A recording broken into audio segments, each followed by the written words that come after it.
This, of course, is a 2005 Ford GT, and it's in here for paint correction and the installation of paint protection film over the now polished surface. But the number one question I get from all the owners is, how do I maintain it when I get home? How do I avoid scratching and damaging the film itself as I'm wiping and loving the car? Really good question. So today we're gonna go over all the do's and don'ts you need to know for your freshly PPF'd car.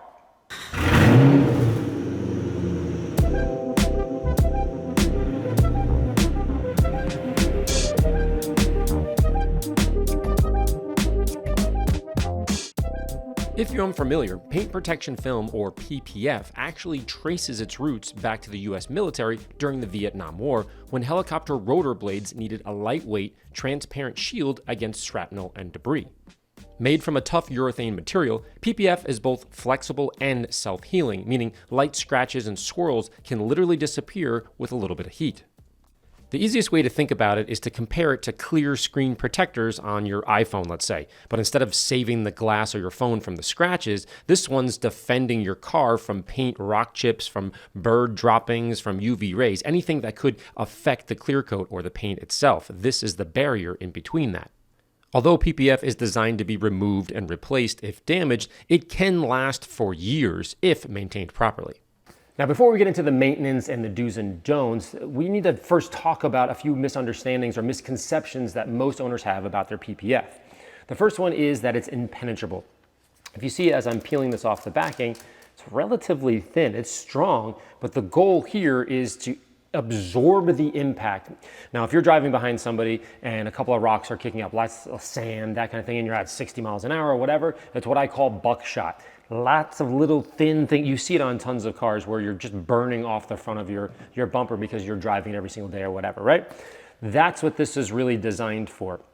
If you get a rock that's very big that comes off a truck or the side of a road or whatever, and it damages the front of the car, it will go through this. Now, it'll absorb it. You would rather have this on than not, but there are times where this will go through and damage the clear coat or the paint underneath it, which is what you're trying to avoid. But the bottom line is this: just because you put it on doesn't mean that every single rock is going to be protected by 90% of the rocks. Absolutely. A buckshot, absolutely. But a big one, it's going to go right through. The number two misconception is that PPF lasts forever. Now, they can last up to 10, 12 years if you leave it in your garage, and it can last 1 year if you're on the racetrack. Now, here's a quick story. I did a long nose Ferrari probably 15 years ago. Looked fantastic. It was great. The gentleman, his name was Matt G. He went to the gas station to fill it up, take it for a ride or whatever, called me 15 minutes later and said someone actually, a woman in a minivan, backed over his car. This is a true story. Backed over the front of his long nose Ferrari, and we actually had it on film. And Matt, if you're watching this, I need to get that film. I can't find it anywhere of the person backing over in the minivan. He pulled it off. He drove right back to the shop. I ended up peeling off the damage because you could see it was all cut up and curled and gnarled up. And underneath, the paint was fine. Does that happen all the time? That's a wonderful story, but that saved him thousands of dollars, not just from a repaint. That's not why we do that. That is part of the reason. But on a Ferrari, if you get a Carfax or whatever that it's been repainted, you are going to lose significant value on that car because you had to repaint it, not just the cost of the repaint alone. It's a double whammy. So in this case, it was unbelievable. Now, does that happen all the time? No, but the point I'm making is how long it lasts really depends on what you do with it. You could have it for 15 minutes and you could have it for 10 years. It really depends on how you maintain it and what you do with the car. Now, the last misconception is once you put PPF on the car, set it and forget it. You don't have to maintain it. It'll last forever, that kind of thing. And obviously that's not true. You do need to maintain your PPF. However, that maintenance is slightly different than a car that doesn't have PPF on it. And we really need to focus on what not to do to PPF. So we're going to go over the do's and don'ts right now. Don't number one is to avoid hand washing or power washing the PPF for at least 7 days after the application. This allows the PPF to dry out properly without shifting or lifting before the glue has time to set up. During the application process, the paint and the film are covered in a gel or a lubricant that allows the installer to move, manipulate, and stretch the material around curves and edges. That liquid then needs to dry out for the glue to have full adhesion and not lift or shift in the future. Washing it before it's fully cured is just an unnecessary risk you can now easily avoid. If it's sunny outside, it's always a good idea to leave your freshly PPF car in the sun to help speed up that drying process within those 7 to 10 days when you get your car back. Obviously, when you do leave it outside, avoid leaving it in the rain or underneath a tree so sap or whatever falls on it, high winds, and so on. And rotate the car to make sure that it gets equal amount of sun on both sides so it dries evenly. Leave it out there for a couple extra hours, should be fine, you'll be good to go. For number 2, when it does come time to wash your car after the 7 to 10 days, obviously do not take it to a mechanical car wash. You wouldn't do that if you didn't have a PPF either, but the chemicals in these car washes tend to be a bit more aggressive. The high pH pre-soak is a little bit on the high side, and the low pH when you come out for brightening up the glass and the metal trim throughout this tunnel wash is usually a little bit more on the lower side that you don't want either. Plus, you combine that with the spinning wheel of death, I call it, you may lift or peel an edge of the bra up. It's just a big no-no. The bottom line is, if you have the time and the money to install a PPF on your beloved car, don't go to a mechanical car wash. Wash it by hand. Number 3, do not wash your PPF with dish soap, as it can dry out the film and remove any protection that you may have had on top of it. Don't number 4 is the one I see the most, which is you have PPF on your car, you feel very confident and you're excited, and you say, you know what, I can use a scrub brush, a chamois, even a water blade or terry towel to clean, wipe, or to dry the PPF because I have this protection over my paint, which is true, but you can still scratch the PPF, which defeats the entire purpose because you want your car to look scratch-free. Yes, you can heat up the PPF, and yes, you can probably remove most of those scratches you install, but why install them in the first place? Because you may not get them all out. You may have 10% left over, which defeats, again, the entire purpose. So wash it by hand and you'll be in good shape.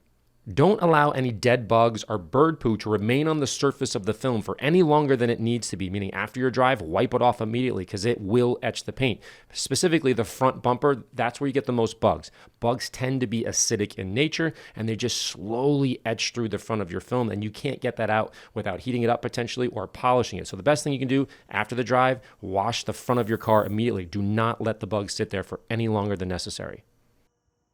Don't number 6 is to avoid washing your car in direct sunlight or when the bra is super hot. Now, this may cause the glue to heat up, and especially around the edges, and increase those chances of lifting that edge, which will collect dirt really quickly, and it's a huge pain in the butt once that happens.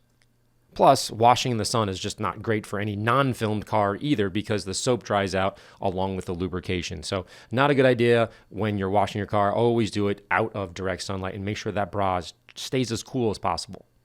When you are ready to wash, you can in fact use a pressure washer. Just don't point the nozzle closer than 1 to 2 feet away from the paint or the PPF.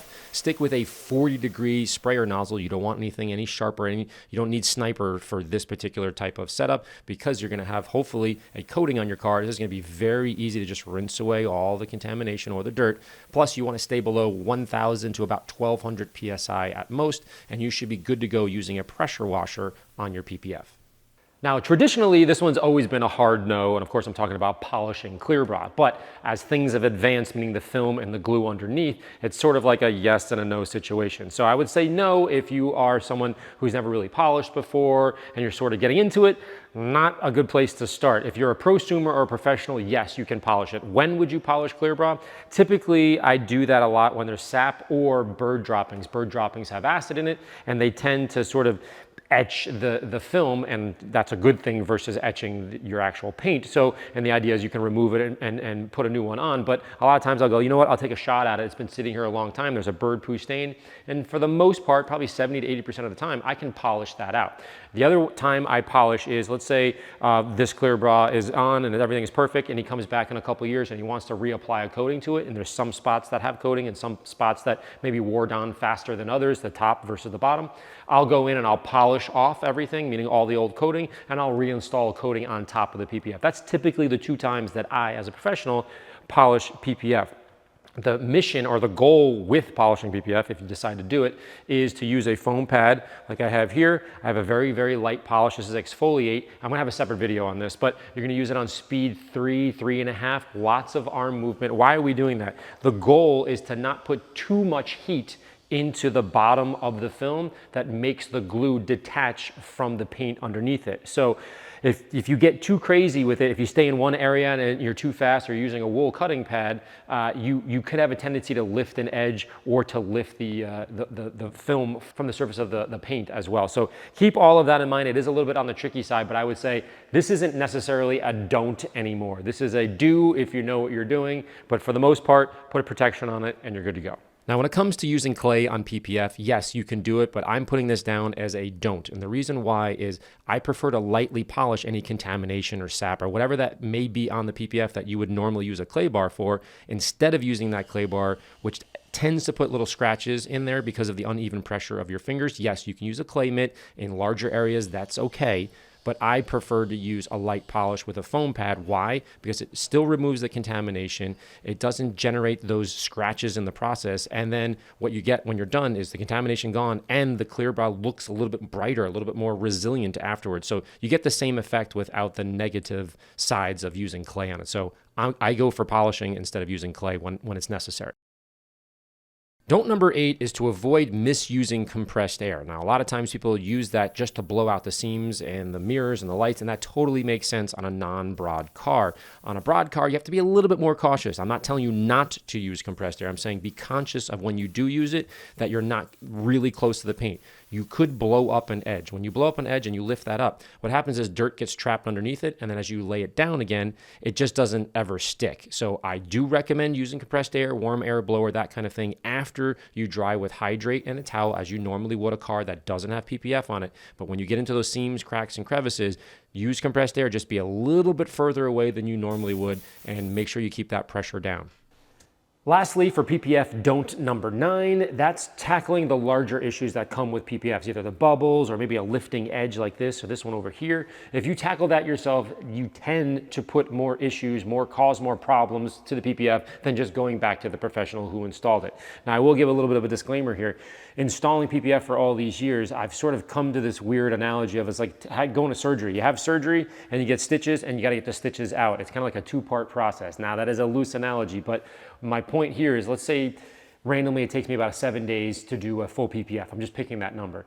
I tell the customer it takes about 10 days. Why? Because I need those 3 days to chase down all the little issues like this one here and this one here that normally pop up. Why? Because when you install a PPF, and let's say on one panel here, it looks absolutely fantastic, it's great. You come back the next day, you look at it, you're like, yeah, it looks great. Come back the second or the third day, like, wait a second, why is that peeling? Why is that popping up? So that's kind of the natural, annoying process of putting PPF on. It looks great, it's wonderful, but it is a little bit time consuming and very tedious to go back in and to trim and to kind of move around and play with those edges. So keep that in mind as a customer, someone who's getting that on their car, that that's something that you might face. When you do see it, don't go in and try to score it or cut it yourself, because you will tend to cause more damage, and we have to like sort of reverse everything when you come back in.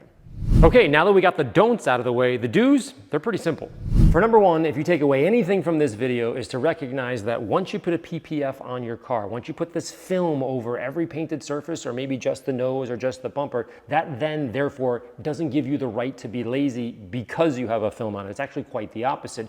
I use the analogy a lot with customers like, hey, you've seen matte finish paints. Oh yeah, they look amazing, they're great, they're dark, they're kind of mysterious, and they're just really cool to have. But you do need to do extra to maintain that properly without damaging it, etc. I have a video I can show you on all of that. But the same sort of concept here applies to PPF. Is it very difficult? No, but there are some nuanced things that you need to do to maintain it. But the bottom line is this: you still have to maintain your car and your PPF if you want it to last as long as you hope. After 7 to 10 days, you could hand wash it like you would any other car that was PPF'd or not PPF'd. But there is a slight twist, and that is as you're wiping, you want to wipe towards the seams. Obviously, there's seams on every single car, but if you wipe into the seam, you have a chance of actually picking up one of those edges, making it wet, maybe putting some soap in there, maybe a little bit of dirt, and it won't stick again, and we have to trim and trim and trim, and eventually we have to replace it. So the idea is you just want to work towards the seam and roll over it, not go into it. Same thing with a pressure washer. Yes, you can pressure wash. You can do all the same steps you would on a normal car. Pre-soak. You can use one bucket, multiple towels. You can then foam everything down. Everything we've ever talked about in washing a normal car, you can do. But just with that wiping method, you want to be a little bit careful. And with the pressure washer, you really don't want to go into those seams and sort of pressure wash everything out like as if I would do it on, let's say, a disaster detail, that kind of thing. You want to stay 1 to 2 feet away, make sure you have at least a 40-degree nozzle, so on and so forth. So you can go in, and I highly encourage you to wash it on a regular basis. Just be a little bit extra careful of those seams and crevices. Now, for number 3, I've said it 10 times. That, of course, is to maintain your clear bra. I'm going to go over the step-by-step process. To do that, it's pretty simple. So right off the bat, wash the vehicle, then use maybe an isopropyl alcohol 50-50 mixture just to remove any oils on there. So now it's completely clean. Next, I install a coating, in this case, Reflex Pro coating. This is what this customer is getting.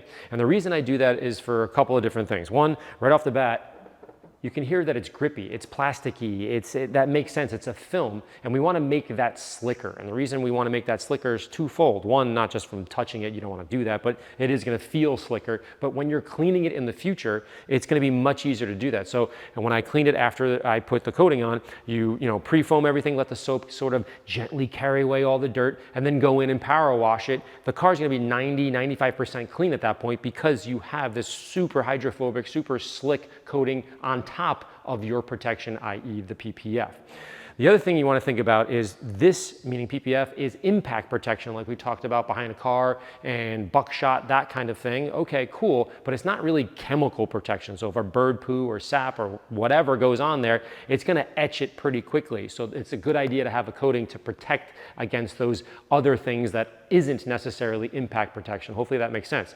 The other thing is, in terms of the maintenance of the coating, I like to do it every 3, 4, 5, 6 months. I'll put a specific synthetic wax out of a jar on the PPF or on the coating that's on top of the PPF, just to rejuvenate things, to make it look good, especially before a car show, and to make it hydrophobic and to make it easier to clean. It's just a maintenance thing, and that is really dictated on how much you drive. If you drive, it's your daily driver, I would do it on a more regular basis every couple of months. You go out in the garage, relax, that kind of thing. A car like this, you know, he's probably driving it, you know, a couple times a year because it's so rare, so maybe once a year I would do that before the big car show. So that's how I maintain on a regular basis what I call the regimen for PPF. If you have any questions on that or anything related to detailing, Larry at AMMONYC.com. As always, thanks for watching. If you want any of the products or any of the tools or more information, free how-to guides, that kind of thing, visit AMMONYC.com. I'll see you guys on the next one.